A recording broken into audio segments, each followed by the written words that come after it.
Te, your Hridaya, of the heart, granting, not, Odarya, your son, Brahma, knowledge of Brahman, Bhavana, teaching. Translation and purport by His Divine Grace A.C. Bhaktivedanta Swami Srila Prabhupada.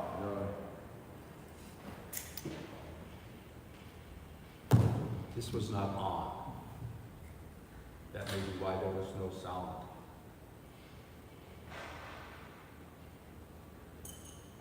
Natabara? The mic was not on. It was also you were using the mom. Oh. Okay. Anyway. Hare Krishna.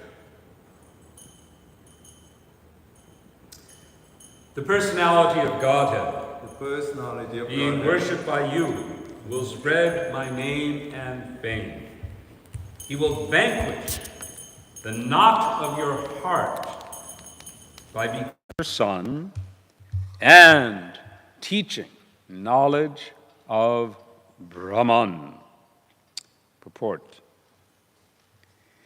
When the Supreme Personality of Godhead comes to disseminate spiritual knowledge for the benefit of all people, He generally descends as the son of a devotee, being pleased by the devotee's devotional service. The Supreme Personality of Godhead is the Father of everyone. Therefore, no one is His Father. But by His inconceivable energy, He accepts some of the devotees as His parents and descendants. It is explained here that spiritual knowledge vanquishes the knot of the heart. Matter and spirit are knotted by false ego. This identification of oneself with matter, which is called Hridaya Granti, exists for all conditioned souls.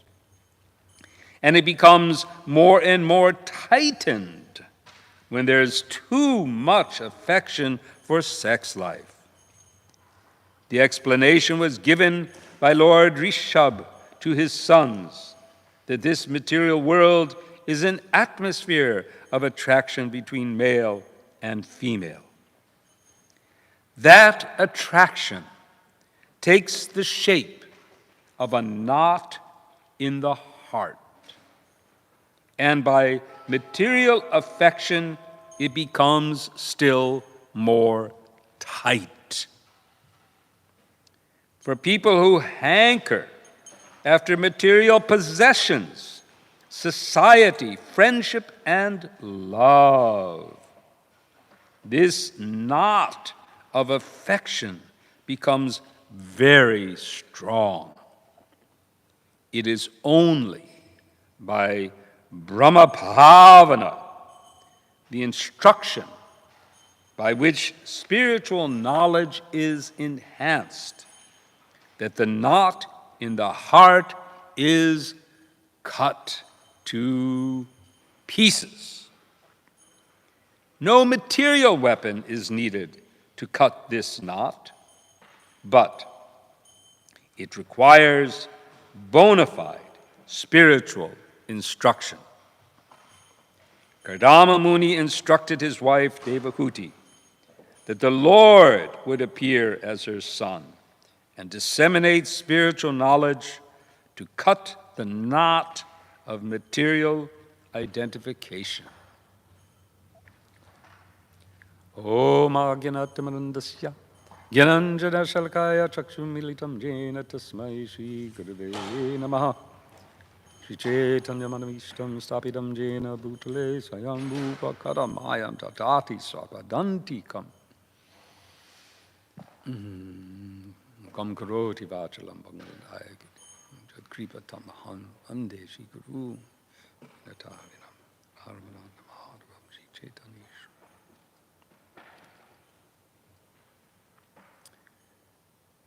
So today we have a topic which I am very familiar with, false ego. A topic that, unfortunately, I am an emblem of the topic of this verse, the Hridaya Granthi, the false ego.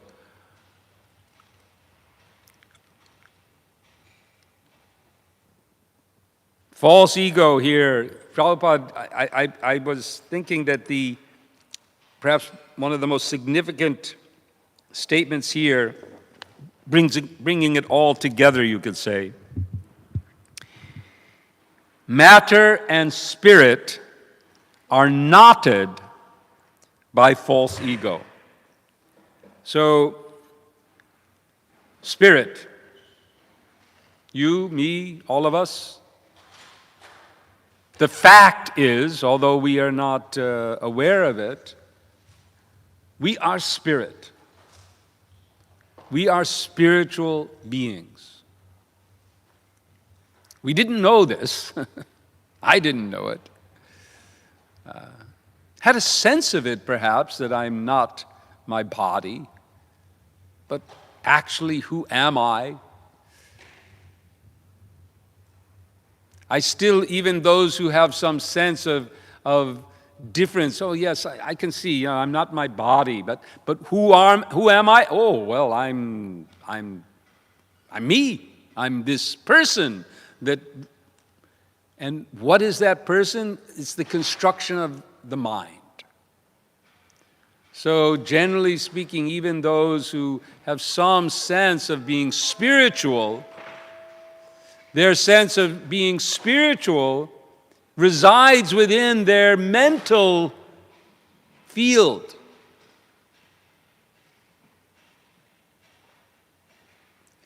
Through meditation, sometimes that comes up a little further.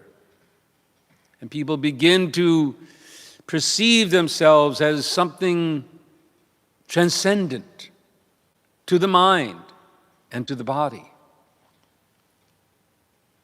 Yet still without a real understanding of their actual nature. But we, by the grace of Srila Prabhupada and the devotees, we know, we understand, I am spirit. And we also have this material world. And that which connects us is this knot, this Hridaya Granthi. That's what is connecting us, and it is known, as we all understand, as ahankara. Now I and others, I think Chandrasekhar Maharaj yesterday also made mention of a series that we have been enjoying, presented by a godbrother named Akandati, called the Atma Paradigm. And I'm going to try to present a little of what I'm learning and understanding from this series in respect of this particular topic of the ahankara. Now the series begins with an exploration of how perception works, how consciousness interacts, or let us say that how what's called the hard problem of science. The hard problem. There's so many problems in science. I'm speaking now of contemporary modern science that scientists are attempting to solve. There are problems, there's the problem of the origin of the universe. That's a pretty big problem, right? But from the point of view of modern science and physics, well, we can kind of, we have some good ideas, so they think. And they have measurements and things that they can mathematically deduce. But the hardest problem in science is consciousness.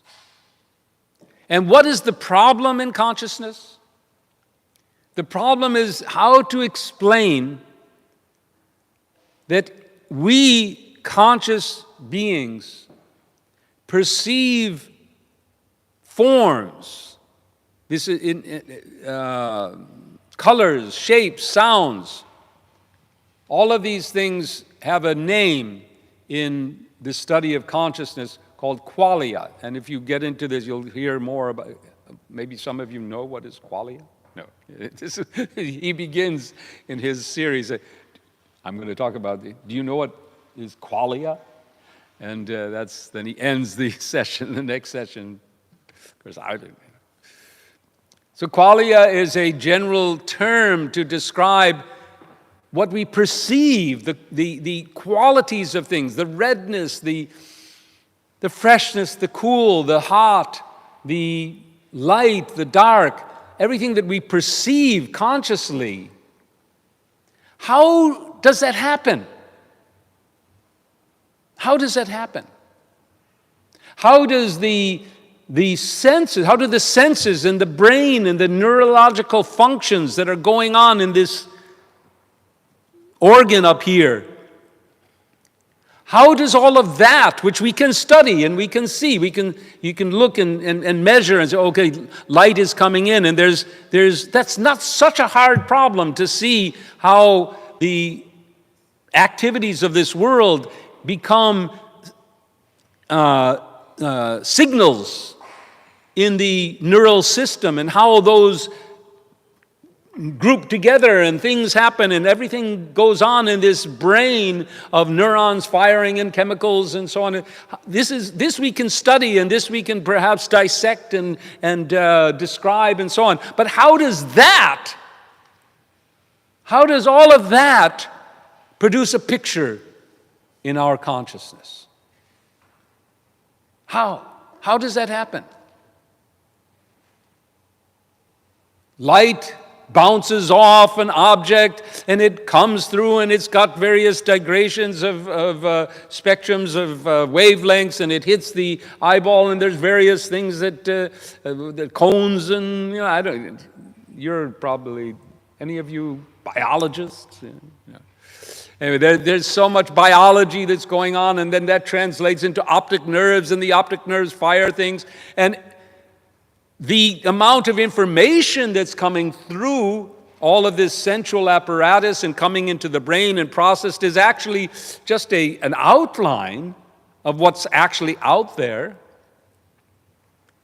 But how does that then become a picture that we see in our conscious awareness? How do we become conscious? That's the hard problem.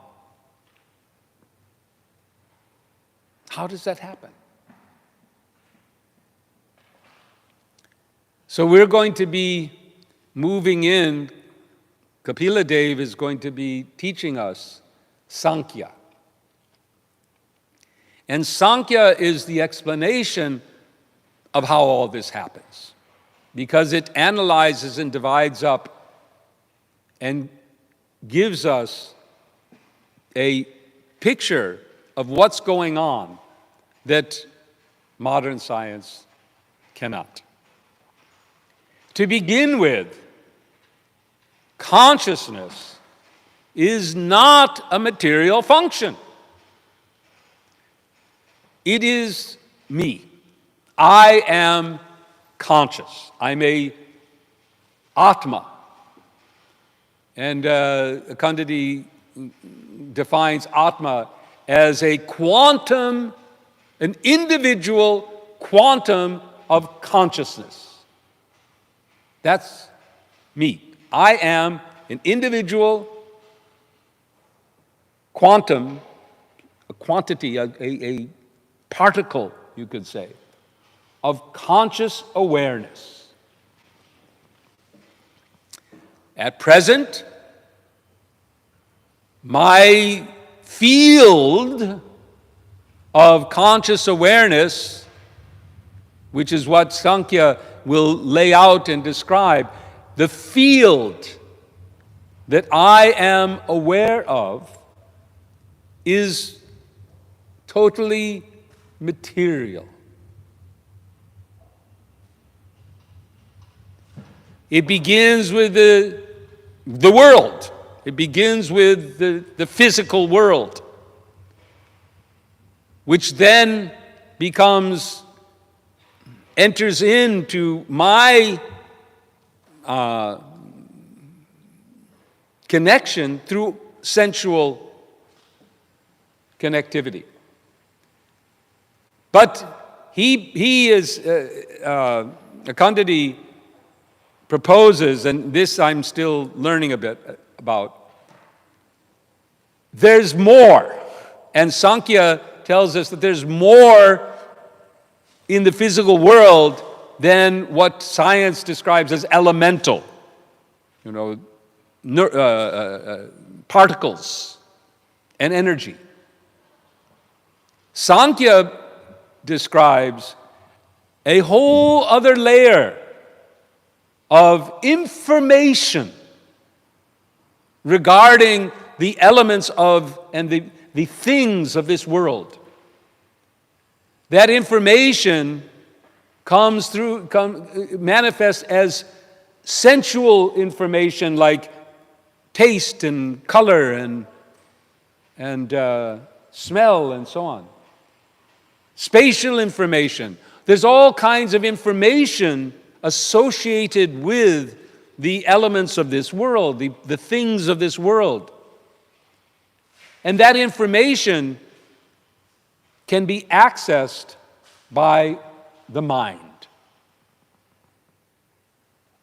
So mind is the next layer.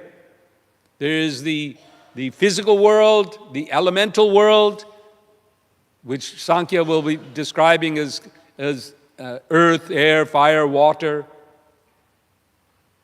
Then there's ether. Within ether is, according to, or Akash. Akandadi describes that within this Akash, there lies all this information.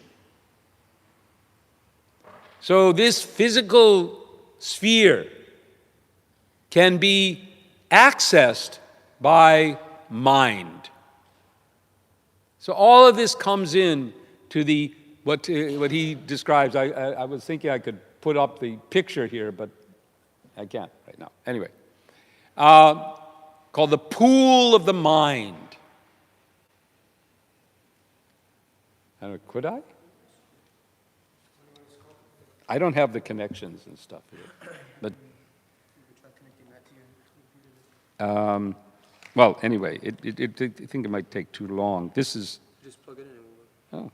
Just make sure if you have the right connection, otherwise. No, I don't. I don't have an Apple. Anyway, I'll just show you here, okay?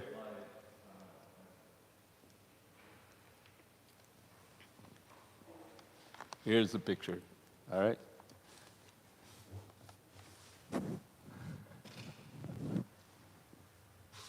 Okay? Here, we'll pass this around. So here you can see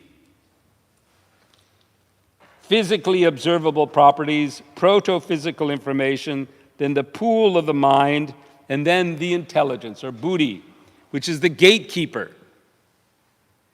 The gatekeeper. Buddhi, or intelligence, functions as the discriminatory element that takes in all this perception, and based on some direction, and where that direction comes from, we'll get into. But based on that, some direction, chooses what to enhance, what to bring forth, what to focus on, what to become attentive to. That's intelligence or buddhi. And then where does this all come? It comes into what Kandadi describes as the theater of the mind. All of this now is on stage. It's all assembled on a great stage of the mind. And then steps in ahankar. Ahankar walks onto that stage and becomes part of the drama. Now, this is not just a show anymore. This is not just something for the conscious entity to watch and observe. Now, I'm a part of it. This is me. This is all me. I am the actor on the stage of my life. This is ahankar, that ability, that element which takes the consciousness of the Atma, the soul, and brings it into, not just as an observer, someone who is watching and observing this world, but as a part of it. I am in this, I am, what is it? Prakrite kriyamanaini gunai karmani sarvasha ahankar vimudatma kartaham iti manyate. I am the karta. I'm doing it. It's all me. This is ahankar. And this connection, this investment that the Atma makes is accomplished through the modes of nature, which are also gunas. The gunas are described as ropes. Another term for guna is rope. It's another definition. So the gunas create this knot to tie our identification, our sense of self into ahankara and into this material world. Now, I find it interesting also that this knot is described as a hridaya granthi, a knot of the heart. So, not a mana granthi, knot of the mind, hridaya granthi. And I suggest, and I'm not, this is an area of exploration for me, that the reason why it's described as hridaya granthi is that it, not only because it takes place in the realm of heart, and when we speak of the realm of heart, we're speaking here about the realm of attraction, the realm of affection, the realm of desire. That it's the realm of desire, the realm of what I want, in which this knot becomes manifest. It all begins with desire. At the root, at the heart, when we see that the heart of something, get to the heart of it, right? Let's get to the heart of this matter. At heart, this is, when we speak of heart, we're talking about the essential, the inner core, the core of the thing. The core of Atma, the core of our core being can be described in this term as Hrida, or heart. And what lies at our core? It is desire. Desire lies at the core of all life and living. Without desire, there's no movement, there's no life. So at our core, we are beings of desire.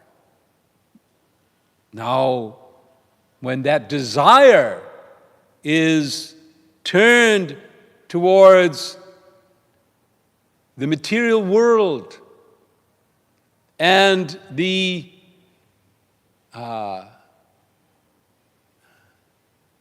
identification with matter, then that desire, that rope, that grunty, ties us and binds us in, and now we're stuck. We're stuck. We're bound up, hand and foot. Hands behind the back, feet tied, arms tied. And we're not Houdinis, right? You know, there was, now you young people, you've heard the term Houdini? You've heard, yeah, okay, at least you've heard of Houdini. Although he lived 120 years ago or something like that. But he was known to be the great escape artist. He could escape from knots and all kinds of tied up situations, and not only knots, or locked boxes, and I haven't studied so much about it, but apparently he did a lot of his performances here in New York, and at one point they threw him into the Hudson River in a box or whatever. So anyway, he had tricks. He had various ways and tricks. Of course, he claimed that it was all magic, but others have read his feats and figured it out. But these knots, the knots that we're tied up with, no capacity, there's no magic. There's no magical trick by which we can untie them. There's nothing in our power to get free of the knots on our own. We absolutely must be rescued by Krishna. Krishna alone, through his servants, or he himself, as is going to happen here. He will appear as the son of Devahuti himself to deal with this knot. And how does he deal with it? As described here, Brahma Bhavana. By injecting the awareness, the knowledge of Brahma, of Brahman, of the spiritual world. Through knowledge. Bhagavad Gita, who's a good Bhagavad Gita? They cut with the sword of knowledge. What is that verse? Anyway, you can look it up. There's a verse there where Krishna describes it to slay the doubts, right? With the sword of knowledge. Anyway, somebody can maybe find that. So there's a sword. The sword that can cut this knot is the sword of knowledge. And that's a sword that can only be wielded, at least in the beginning, you have to get it from Guru. Krishna manifests knowledge beginning in our hearts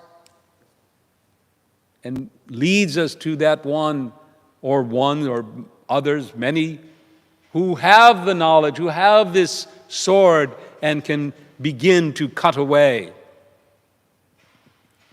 Once the cutting begins, we can take part to assist it with cultivation of that knowledge. But it begins with the grace of Krishna. So here we are, we're stuck. We have inserted ourselves in the theaters of our mind as the actor on the stage. We have adopted this identity to such an extent that we really do not know who we are. This is the aspiration of an actor. There's one actor spoke about this. In fact, it kind of took him off and what's his name? He played a lot of funny parts, but then he did some serious stuff. Jim Carrey, right? Yeah. So Jim Carrey, when he did one movie, which was, he talks about this, that he got so much into it that he really lost, and because the movie is also about losing your sense of identity, he really did. And he became a Buddhist, and he became a Mayavadi, and he's really Paka Mayavadi. He'll talk to you and say, I don't exist. You don't exist. And none of us actually exist. It's all an illusion. He got so lost. And this is another interesting fact that our acharyas describe, that the ultimate ahankara is to think, I am God. The ultimate ahankara, the ultimate is to say, I have no identity because I am everything. There is no identity. There's no individual identity. Everything is one. This is all an illusion. To go from the perspective of, yes, because you can see, yes, the actor on the stage, this is an illusion. It's all an illusion to be an actor on the stage. And this is the kind of, how you should say, the metaphor that the impersonalists use, that it's just a lila. It's all just a lila. It's just a drama. And we all, our sense of identity in this drama, in this maya, it's another maya. And this is just lila of Brahman. And the lila is there in order for Brahman to have lila with Maya. It doesn't make much sense because that lila of Maya is not very pleasant. Why would you? I mean, yes, I could understand making a nice drama and getting on the stage and being part of it and so on. And the story had a lot of good stuff in it. But why would you insert yourself into a drama which is all suffering? It's just all, what's the point? Why should the greatest, that has no need of anything, Brahman, all full of everything, insert themselves into a drama of suffering? It doesn't make any sense, but anyway. But it feels pretty good, because when you think like this, then basically you remain in the center. You're still the spotlight. It's all still on you. You can go forward as the greatest, the goat. the goat. How that came out. The greatest of all time, the goat. You can be the goat. So, we have to cut this knot. Not we have to put ourselves under the knife. We have to submit to the surgeon, to go into the operating room. Let the expert physicians, the spiritual guides, let them cut our knots using the sword of knowledge as Krishna himself gives us. Then we can become free. We can then escape this prison house. Now we can do this. It's not that this is something that we only can achieve by leaving our physical bodies. With this sword of knowledge, with this grace of God, these knots can be cut here and now, and we can begin to experience ourselves as we truly are, free of this world, able to experience everything as Krishna. This morning I was listening, Srila Prabhupada was describing, he says, Rasoham apsukonteya. It's so simple, just you're drinking water. That's Krishna. Was it Yashashod Vasya Suryaya? How did Rasoham apsukonteya? Prabhashmi. Shashashuryaya. So you see the sun. That's Krishna. We can become absorbed in Krishna consciousness by taking ourselves out as the actor, the false actor in this pool of mind, and seeing everything as simply Krishna's energy to be used to serve him. This we can achieve. And as we do that, we see ourselves, we begin to feel and experience ourselves as we truly are. Sat, Chit, and Ananda. Perhaps we do not, at least I know in my own case, I have no idea about my Sarup, my eternal form in the spiritual world. That this morning I was thinking about that, and I was thinking, and I said, Prabhupada, come on, you help me understand.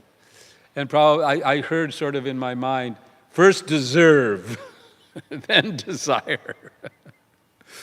That you have a lot more to do to deserve that kind of experience. But the experience that is accessible to us, Satchitananda, of being eternal, that's just reality. Being aware, we're all, and then the awareness, the knowledge of this world, we're getting through these scriptures. And by absorbing this, naturally, we begin to experience our natural state of happiness. That doesn't depend. It's untied, free from this knot. Now we think that we have to get happiness, to get pleasure. It can only happen through our connection, our position on the stage of mind. But as we step back, we see that we have happiness within ourselves. This is freedom. So thank you, Srila Prabhupada, for bringing us this sword of knowledge for cutting this rope, or at least we still resist, right? So it takes a little more effort, but it's going on, it's starting. Prabhupada here says, cut to pieces. It will be cut to pieces. You just simply have to keep open and receptive to the knowledge that is descending through parampara to us. So, thank you, Srila Prabhupada, and thank you all for listening. I intended to give some time for questions, but we're out of time, but perhaps we can... You can read that verse in Bhagavad Gita. Yes. So it says, Krishna was talking about the reflection, like this world is like a tree reflected in water. It's not a real tree, just reflected, and now he's talking about the real tree. The real form of this tree cannot be perceived in this world. No one can understand where it ends, where it begins, or where its foundation is. But with determination, one must cut down this strongly rooted tree with the weapon of detachment. Thereafter one must seek that place from which, having gone, one never returns, and there surrender to that Supreme Personality of Godhead, from whom everything began and from whom everything is extended since time immemorial. Mm.